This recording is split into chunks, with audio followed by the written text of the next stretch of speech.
Yeah, a pair of crossbred gilts. This will be 39-2. It's going to be the more traditional belted one, and 39-5 is kind of the thin belt or the half belt. So the 39s will be out of Play It Cool there at Canalthan Olson.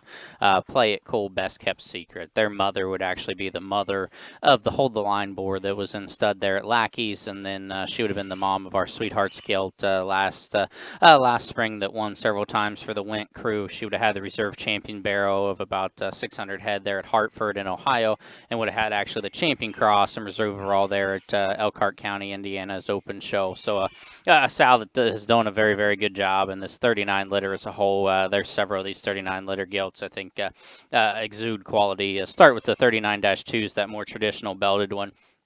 And I guess doesn't really want to follow stuff, but I think you'll still be able to get a good, I guess, a good read on what she is and what she does. She's tall-shouldered, she's good-looking, but at the same time, that she kind of has what that sow line and has been very, very successful with. Her just natural body shape and rib cage and center body is awesome.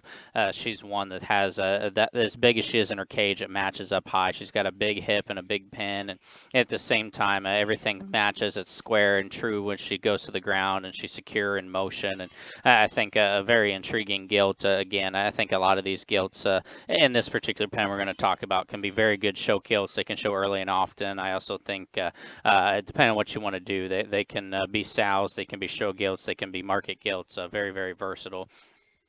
So that was 39-2, and 39-5 is the one here, kind of following Abby's stick a little bit, the half belt. I think very, very similar to her sister. This one's actually maybe a nickel more, just elegant up front in the front third of her skeleton, the way she ties her neck into her blade, and just comes in maybe a fuzz bigger outline than what her sister does, and I don't think that's a bad thing. She's big legs, she has big feet and a big forearm, and everything blends and fits and matches and goes, and she's maybe not as ready as her sister, just in terms of just muscle and dimension today, but all of the indicators read that it's coming and it's coming quick. And anything out of this sow line has never once had an issue of being skinny. I promise you that. I think that one's general build and athleticism and design. She should have a lot of friends, and that one's going to feed, and she's going to be one that can be very, very competitive, I think, for a long time. So I think an interesting pair of them, just a little different in terms of type and kind. The half belt there was 39-5.